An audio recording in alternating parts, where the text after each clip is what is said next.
2 கொரிந்தியர் 11ஆம் அதிகாரம் 2வது வசனம், நான் உங்களை கற்புள்ள கன்னிகையாக கிறிஸ்து எனும் ஒரே புருஷனுக்கு ஒப்பு கொடுக்க நியமித்தபடியால்.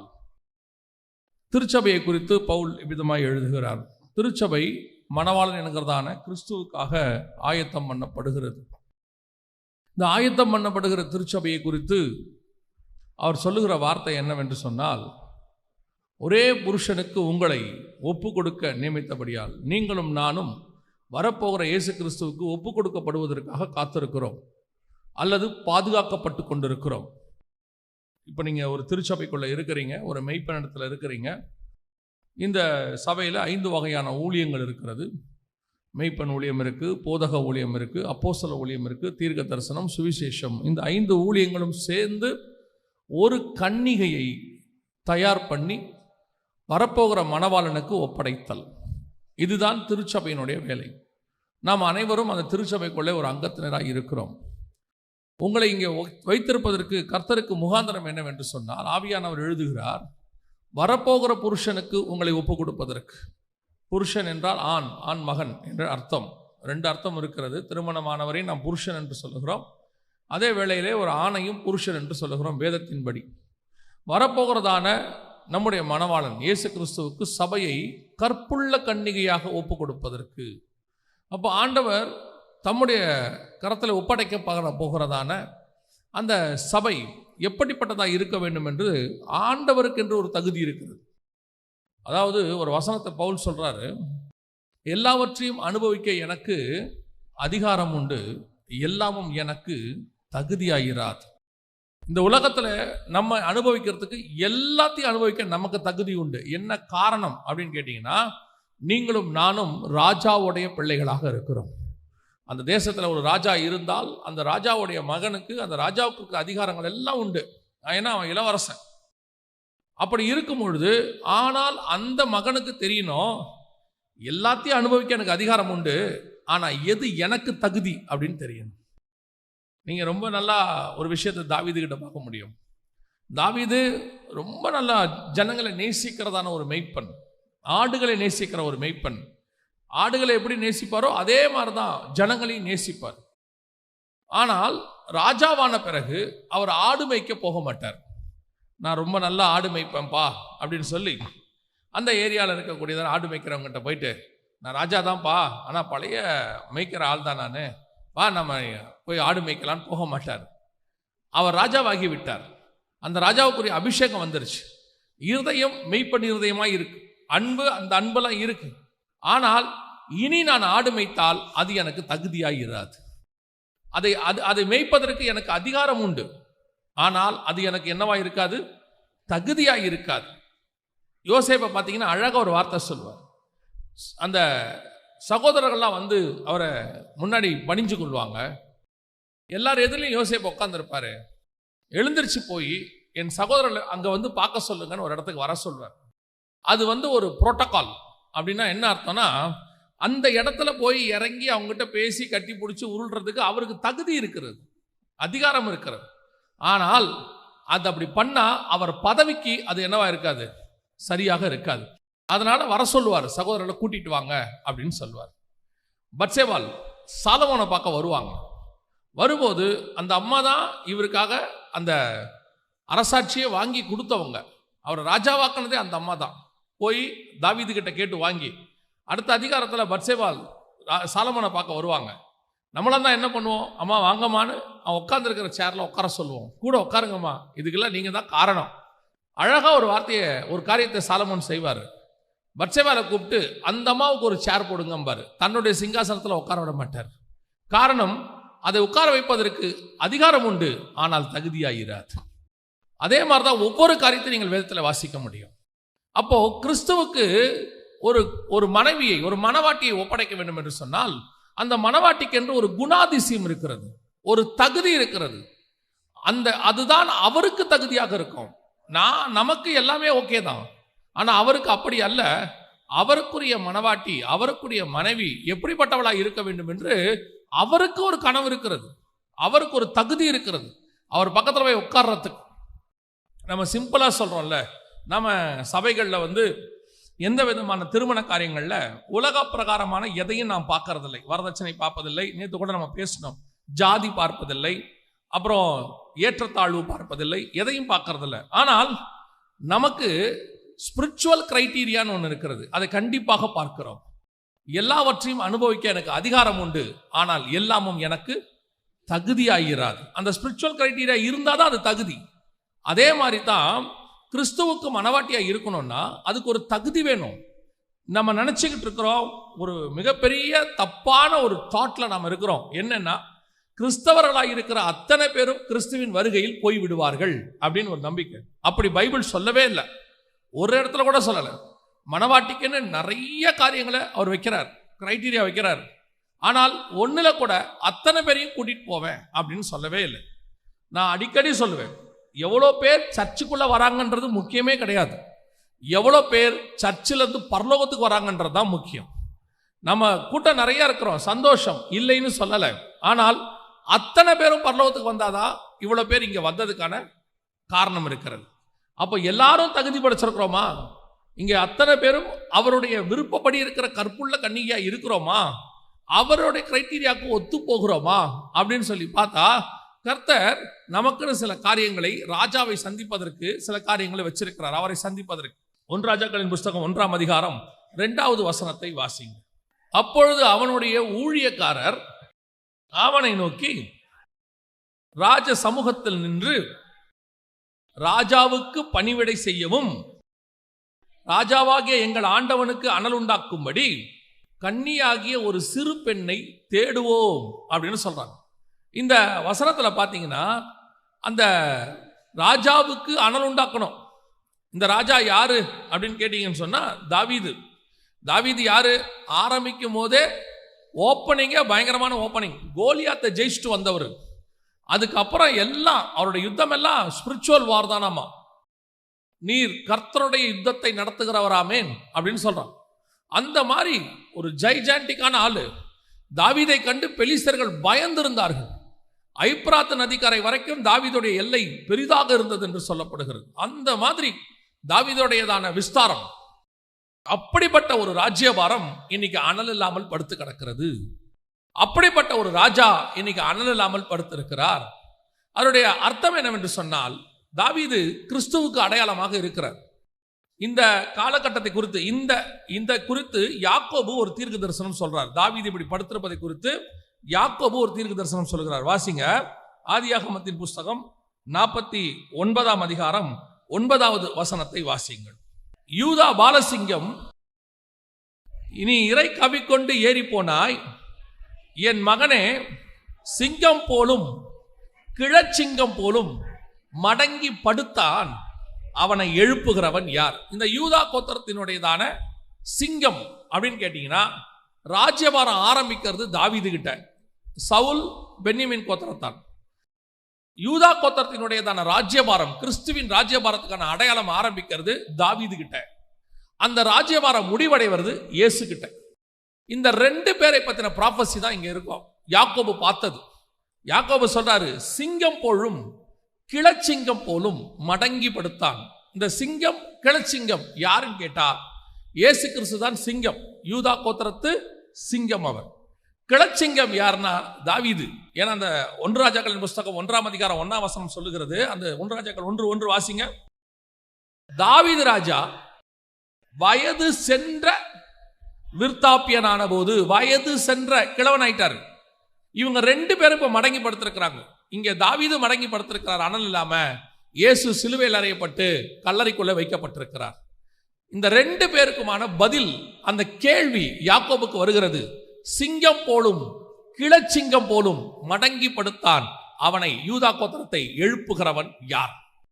இப்போ இயேசு கிறிஸ்துவை மரித்தோரிலிருந்து பிதாவாகிய தேவன் உயிரோடு கூட எழுப்பினார், நாங்கள் அதற்கு சாட்சிகளாய் இருக்கிறோம் பேதுரு சொல்லிட்டார்.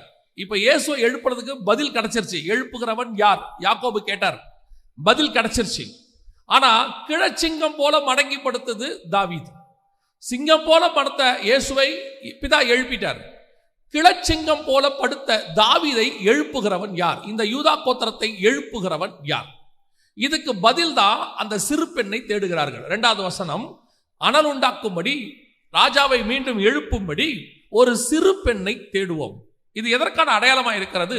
கிறிஸ்துவினுடைய ராஜ்யம், தாவீதின் ராஜ்யம், யூதாவின் ராஜ்யம் இன்னைக்கு நம்மளுடையதான பரலோக ராஜ்யத்தினுடைய ஒரு பகுதி இன்னைக்கு கிரியை செய்யுது. இன்னைக்கு திருச்சபையினுடைய காலத்தை நீங்க அப்படியே பார்த்துக்கிட்டே வந்தீங்கன்னா ஒவ்வொரு காலகட்டத்திலும் நல்ல ஒரு எழுப்புதல் வந்து நல்ல ஒரு அனல் உண்டான காலம் இருக்கும். அதற்கு பிறகு பார்த்தீங்கன்னா அப்படியே கொஞ்சம் கொஞ்சமா அந்த அனல் குறையும். அதைத்தான் நம்ம எழுப்புதல்னு சொல்றோம். எழுப்புதல் வரணும்னு சொல்றோம். இப்போ 1906 அசுசா ஸ்ட்ரீட்ல ஒரு பெரிய எழுப்புதல் வந்துச்சு, உலகளாவிய எழுப்புதல். இன்னைக்கு இருக்கிற அந்த பெண்டிகாஸ்டல் மூவ்மெண்ட் நம்ம சொல்றோம் இல்லையா, இதனுடையதான மீண்டும் எழுப்புதல் நடந்தது அப்பதான் முதல் நூற்றாண்டுல ஊற்றப்பட்டு அப்படியே கொஞ்சம் கொஞ்சமா மங்கி அந்த எழுப்புதல் மீண்டும் ஊற்றப்பட்டது 1906. இப்ப இந்த ஒரு 120 வருஷம், இந்த 2026 வந்தா 120 வருஷம். அது இந்த 120 வருஷத்துல கொஞ்சம் கொஞ்சமாக இந்த அனல் குறைஞ்சு சபை இன்னைக்கு ஒரு அனல் இல்லாத நிலைமையில் இருக்கிறது. எழுப்புதல்னா என்ன? 5000 பேர், 10,000 பேர், 20,000 பேர் ரட்சிக்கப்பட்டு சபைக்குள்ள வருவாங்க. அது இரண்டாவது பகுதி. எழுப்புதலுடைய ரிசல்ட் அது. எழுப்புதலுடைய ஆரம்பம் என்ன தெரியுமா? சபைக்குள்ள இருந்து அக்கினிமயமான நாவுகள் இறங்கினால்தான் வெளியே இருக்கிற 3000 பேர் ரட்சிக்கப்படுவாங்க. பேதுருக்குள்ள அக்கினிமயமான நாவுகள் அந்த 120 பேர் மேல இறங்கினதுனால அன்னைக்கு 3000 பேர் ரட்சிக்கப்பட்டாங்க. அதைத்தான் உங்களுக்கு சொல்றேன். சபைக்குள்ளதான் எழுப்புதல் இருக்குது. சபை எழும்பணும். இந்த 120 பேர் 3.5 வருஷம் இயேசுவோட இருந்திருக்கிறாங்க. கலிலேயாவிலிருந்து அவரோடு கூட ஊழியம் பண்ணி கொண்டு வந்த மகதலேனா மரியாள் ஆரம்பிச்சு இயேசுவால தேர்ந்தெடுக்கப்பட்ட 12 அப்போஸ்தலர்கள் ஆரம்பிச்சு 120 பேர் அவர் கூட இருக்கிறாங்க. ஆனா இயேசு இருக்கிற வரைக்கும் வராத எழுப்புதல் அந்த இயேசு பரமேறி போன 50வது நாள் வருது. அதான் பரமேறி போனதுன்னா அன்னிலிருந்து 10வது நாள், இயேசு உயிர் தெழுந்ததுலேருந்து 50வது நாள். அதனால தான் அதுக்கு பேர் பெண்டிகாஸ்டல்னு பேர். பெந்தகோஸ்தே எனும் நாள் வந்த போதுன்னா 50வது நாள்னு அர்த்தம். அப்போ இந்த 120 பேருக்குள்ள வந்ததான எழுப்புதல் தான் வெளியே 3000 பேருக்குள்ள போச்சு. அது அப்படியே எருசலேமிலும் யூதேயாவிலும் சமாரியாவிலும் பூமியின் கடைசி பரியந்தம் நம்ம வரைக்கும் வந்திருக்குது. திருப்பி அந்த அனல் கொஞ்சம் கொஞ்சமா குறைஞ்சிடுச்சு. இப்ப திருப்பி அசுசா ஸ்ட்ரீட்ல அப்போஸ்தலிக் ஃபெய்த் அப்படிங்கிற சர்ச்சில் பாஸ்டர் செய்மூர் அவருடைய தலைமை கீழே இருந்த சபையில தான் ஃபர்ஸ்ட் எழுப்புதல் வந்துச்சு. இந்த நம்ம காலத்துல சபைக்குள்ளதான் வந்துச்சு. அன்னைக்கு அவருடைய காலகட்டத்தில் எடுத்து பாருங்க, அந்த மாதிரி ஒரு காலத்தை திருப்பி நம்ம இன்னும் பார்க்கல. ஒரு நாளைக்கு 3 ஆராதனை, 7 நாளும் ஆராதனை, 3 வருஷம் நடந்திருக்கு. அந்த மாதிரி ஒரு நாளைக்கு 3 ஆராதனை, 7 நாளும் ஆராதனை, 3 வருஷம் அப்படி நடந்திருக்குது. அந்த 3 வருஷம் 365 நாளும் 7 நாளும் 3 ஆராதனை அன்னைக்கு ஆரம்பிச்சது. அந்த அக்கினி இந்த 120 வருஷமா போயிட்டே இருக்குது. அதான் எழுப்புதல். திருப்பி இப்ப அது அப்படியே மங்கிருச்சு. கொஞ்சம் கொஞ்சமா சபைக்குள்ள அந்த அனல் குறைஞ்சிருச்சு. அது குறையறதுனால இப்ப மீண்டும் இன்னொரு எழுப்புதலை கர்த்தர் நாம் எதிர்பார்க்கிறோம். மீண்டும் ராஜாவினுடைய ராஜ்யம் எழுப்பப்பட வேண்டும். ஒரு அக்கினி வேண்டும், ஒரு அனல் உண்டாக்குற வேலை வேண்டும். இப்ப கர்த்தர் என்ன செய்கிறாரா? ராஜாவுக்கு அனல் உண்டாக்கும்படி ஒரு சிறு பெண்ணை தேடுவோம். கர்த்தர் இப்பொழுது என்ன செய்கிறார்? நான் திருப்பியும் சொல்றேன், கர்த்தருடைய ராஜ்யத்துக்கு கடைசி காலத்தில் ஒரு எழுப்புதலை காண்பதற்கு ஆண்டவர் ஒரு சிறு சபை, நான் சிறு சபைனா அளவுல சொல்லல, குட்டி சர்ச்சு 20 பேர் அப்படி சொல்லல. ஆண்டவருடைய பார்வையில நாம் சிறியவர்களா இருந்தாலும் கர்த்தருக்கு, அவருடைய ராஜ்யத்துக்கு, ஊழியத்திற்கு, எழுப்புதலுக்கு பயன்படக்கூடிய ஒரு சபையை கர்த்தர் தேடுகிறார், கர்த்தர் எதிர்பார்க்கிறார். அந்த சபையை கொண்டுதான் கர்த்தர் பெரிய காரியத்தை செய்ய விரும்புகிறார். ராஜாவினிடத்தில் அந்த பெண்ணை கொண்டு வந்தார்கள் அப்படின்னு இருக்குது. பவுல் சொல்றாரு, கற்புள்ள கன்னிகையாய் ஒப்படைக்கும்படி. அப்ப ராஜா கிட்ட வரணும்னா இவள் என்னவாக இருக்க வேண்டுமா? ஒரு கன்னி ஆகிய சிறு பெண்ணை. கன்னி ஆகிய என்ன அர்த்தம்? புருஷனை அறியாத அப்படின்னு இருக்கு. மரியாதை குறித்து சொல்லும் பொழுது புருஷனை அறியாத அப்படின்னு இருக்கு. அவருடைய அர்த்தம் என்ன? வேற எந்த உபதேசத்துக்குள்ளும் இல்லாமல் கர்த்தருக்காக வைராக்கியமாக ஒரு வாழக்கூடியதான ஒரு சபை, ஒரு ஊழியம், ஒரு கூட்டத்தை கர்த்தர் எதிர்பார்க்கிறார். எந்த கலப்படமும் இல்லாமல் கடைசி காலத்தில் ஒரு வேறு பிரிக்கப்பட்ட ஒரு கூட்டம் கர்த்தருக்கு தேவைப்படுகிறது. இன்னைக்கு கிறிஸ்தவம் என்பது கலப்படம் நிறைந்ததா மாறிடுச்சு. உலகத்துக்கு ஒத்த வேஷம் தரிக்க கூடாதுன்னு ரோமர் 12 சொல்லுது. ஆனால் இன்னைக்கு சபை உலகத்துக்கு ஒத்த வேஷத்தை தரிப்பதில் ஆர்வம் கொண்டிருக்கிறது. தேவபுத்திரர் மனுஷகுமாரத்திகளோடு தங்களை இணைத்துக் கொள்வதை அவர்கள் விரும்புகிறார்கள். ஒரு ஃபேண்டசி, ஒரு மாடர்ன் ஏஜ் அல்லது உலகத்தில் நடக்கக்கூடிய தற்காலத்துக்கு ஏற்ற மாதிரி தன்னை மாடிஃபை செய்து கொள்வது. நல்லா கவனிச்சு கொள்ளுங்க. இப்படி சொன்ன உடனே ஒரு பெரிய பைபிள் டீச்சர் என்ன சொல்றாரு, இவர் சும்மா உலகத்தை சபைக்குள்ள கொண்டாடாதங்கிறாரு. அவன் மைக் தேவையில்லையா, அவன் லைட்டு தேவையில்லையா, ஸ்பீக்கர் தேவையில்லையா அப்படின்னு கேட்கிறாரு. திருப்பியும் சொல்றேன், நல்லா கவனிச்சு கொள்ளுங்க. இப்ப வேத வசனம் இருக்குது. இந்த வேத வசனம் ஆரம்பத்தில் மோசே கிட்ட கற்பலகைகள்ல எழுதி கொடுத்தார்.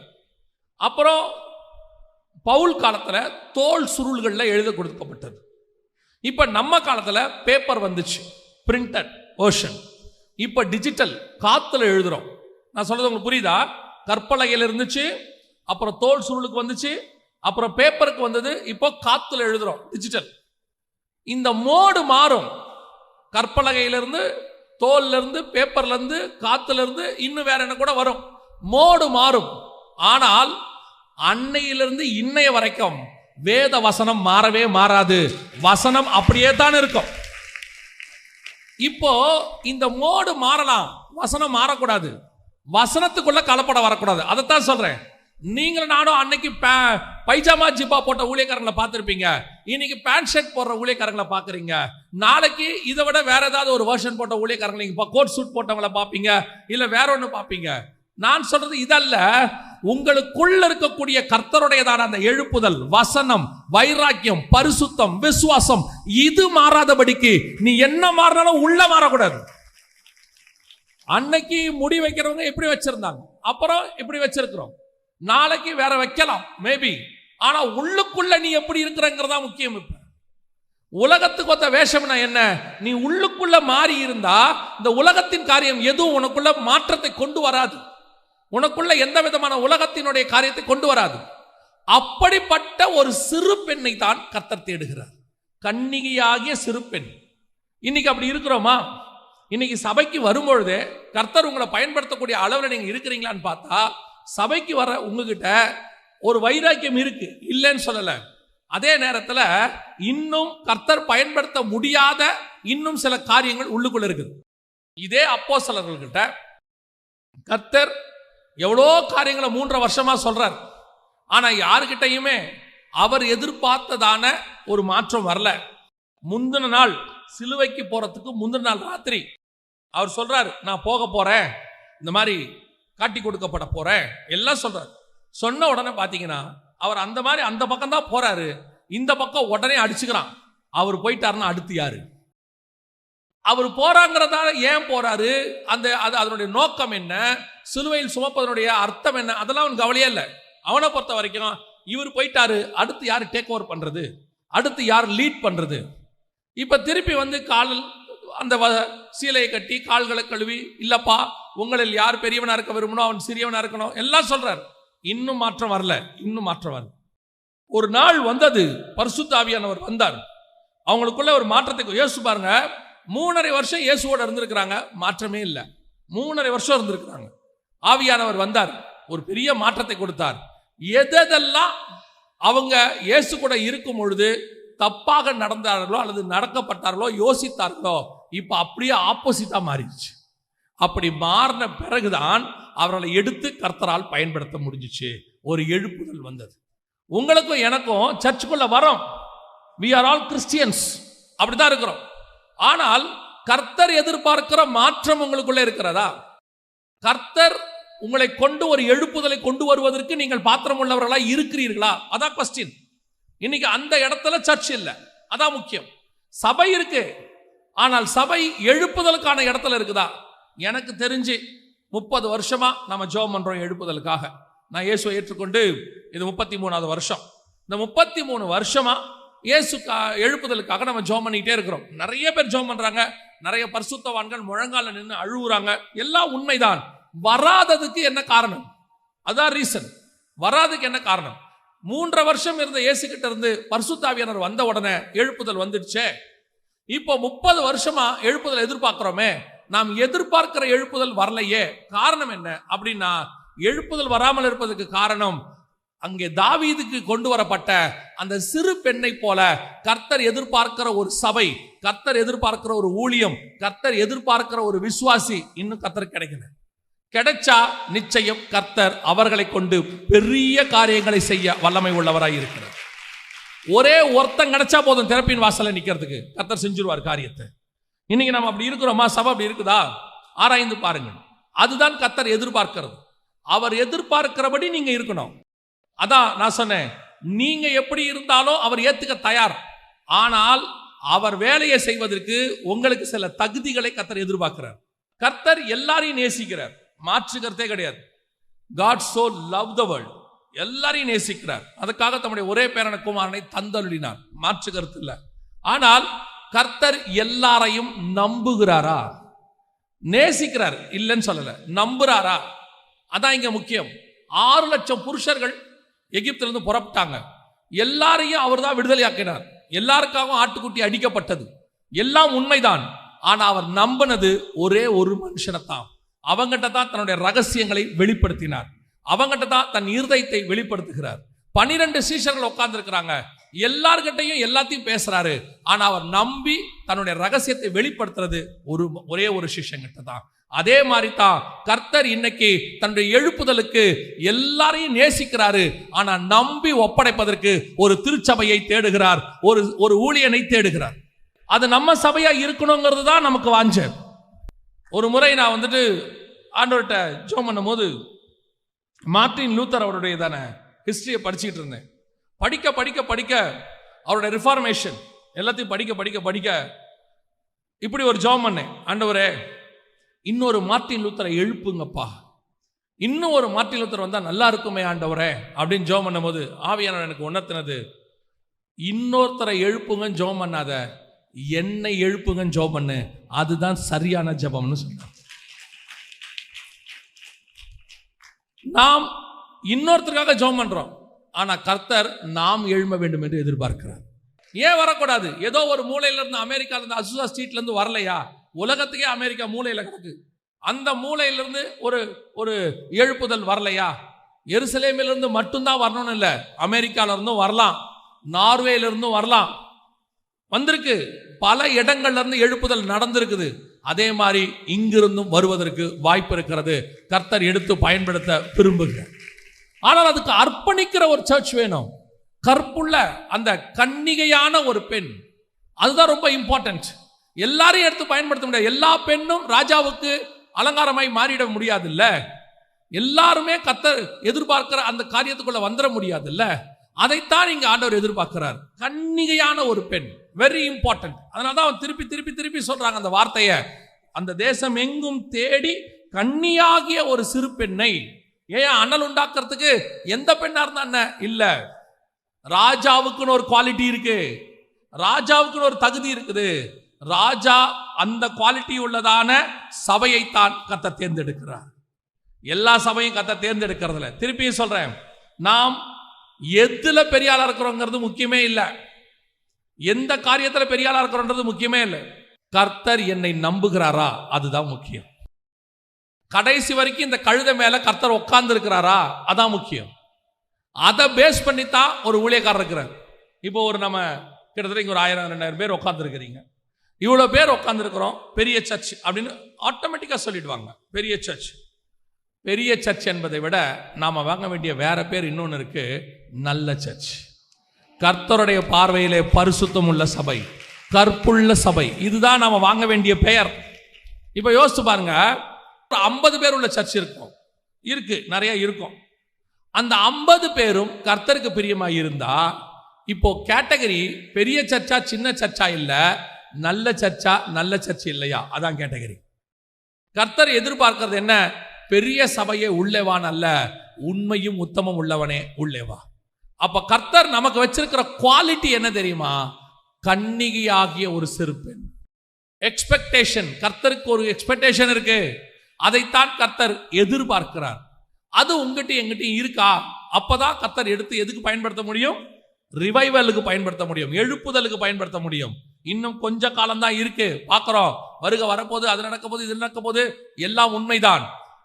ஆண்டவர் சொல்வார்ல யோனா கிட்ட, வலது கைக்கும் இடது கைக்கும் வித்தியாசம் தெரியாத ஜனங்கள். அதே மாதிரி உலகம் முழுக்க வலது கைக்கும் இடது கைக்கும் வித்தியாசம் தெரியாத கோடிக்கணக்கான ஜனங்க இருக்கிறாங்க. இவ்வளவு பேரை விட்டுட்டு பரலோகத்துக்கு போக முடியாது. ஒரு ஊழியக்காரன் இன்னைக்கு ஜெபம் பண்ணாரு, ரொம்ப நல்லா ஜெபம் பண்ணாரு. அவர் ஜெபம் பண்ணும்போது இப்படி சொன்னாரு, ஆண்டவரே இத்தனை கோடி ஜனங்களை விட்டுட்டு வர முடியாதுப்பா, ஏதாவது செய்யுங்கப்பான்னாரு. என்ன ஒரு பாரம் பாருங்க அந்த ஆளுக்கு. அவருடைய அந்த வாஞ்சியை கவனிங்க. இத்தனை கோடி இருக்கு ஆண்டவரே, எப்படிப்பா எல்லாத்தையும் நரகத்துக்கு நான் விட்டுட்டு வர்றது, ஏதாவது செய்யுங்கப்பா, ஏதாவது செஞ்சு கொண்டு வரதுக்கு ஒரு வழி பாருங்கப்பா. உண்மையிலே ஊழியம் பண்ற மனுஷன் அவருக்கு அந்த பரிதவிப்பு இருக்குது. இதே பரிதவிப்பு தான் யோனா கிட்ட தேவனுக்கு இருந்துச்சு. அதே இருதயம் தான் இந்த ஊழியக்காரருக்கும் இருக்கு. அந்த இருதயம் நமக்கும் இருந்தால் நல்லது. நம்மை சுத்தி இடது கைக்கும் வலது கைக்கும் வித்தியாசம் தெரியாத ஜனங்கள் லட்சக்கணக்கில் இருக்கிறாங்க. அத்தனை பேரையும் விட்டுட்டு எல்லாம் போயிட முடியாது. அத்தனை பேரையும் விட்டுட்டு பரலோகத்துக்கு போயிட முடியாது. எவ்வளவு சிலர் சொல்லுவாங்க தெரியுமா, ஒரு பழமொழி சொல்லுவாங்க நம்ம ஊர் பக்கம், எரியிற வீட்டில் எடுக்கிறது லாபம் பாங்க. கடைசியா எரிஞ்சுக்கிட்டு இருக்க வீட்டில் எதெல்லாம் நம்ம மீட்கிறோமோ எல்லாமே என்னதான் லாபம். அதே மாதிரி இந்த கடைசி காலத்துல வரத்துக்கு முன்னாடி எவ்வளவு ஆத்துமாக்கள் ஆதாயம் பண்றோமோ அத்தனையும் லாபம்.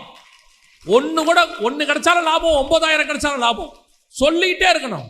ஒரு ரிவைவல் என் சபையில இருந்து வந்துரும் ஆண்டவரே, என் மூலமா கடைசி காலத்துல ஒரு தீ பத்தி எரிஞ்சிரும் ஆண்டவரே, எப்படியாவது ஒரு கொள்ளை பொருளாக நான் புறப்படும் போது கை நிறைய ஆத்துமாக்களை அள்ளிக்கிட்டு உள்ள நுழையணும். அப்படி ஒரு வாஞ்சை வந்துடணும். நம்ம பரலோகத்துக்குள்ள நம்ம சபை நுழையும் போது அப்படி இஸ்ரவேலர்கள் எகிப்துல இருந்து வெளியே வந்த மாதிரி 6 லட்சம் புருஷர்கள் உள்ள நுழைஞ்ச மாதிரி அத்தனை பேரும் பெரிய கூட்டத்தை கொண்டு போன உள்ள. அப்படி ஒரு ரிவைவலுக்கு நாம காரணமாக இருக்கணும். இருக்கா? அப்ப கர்த்தர் எதிர்பார்க்கிற அந்த சிறு பெண் நீங்களும் நானுமான்னு பார்க்கணும். அந்த கிரைட்டீரியா இப்பவும் சொல்றேன், அனலை கொண்டு வருவது கர்த்தர் கையில் இருக்கு. ஆனால் சிறு பெண்ணாக கன்னிகையாக இருக்க வேண்டியது நம்ம கையில தான் இருக்குது. நாம கன்னிகையான சிறு பெண்ணா இருந்தால் அனலை நமக்குள்ள ஏற்படுத்துவதற்கு கர்த்தர் வல்லமை உள்ளவராக இருக்கிறார். அல்லேலூயா.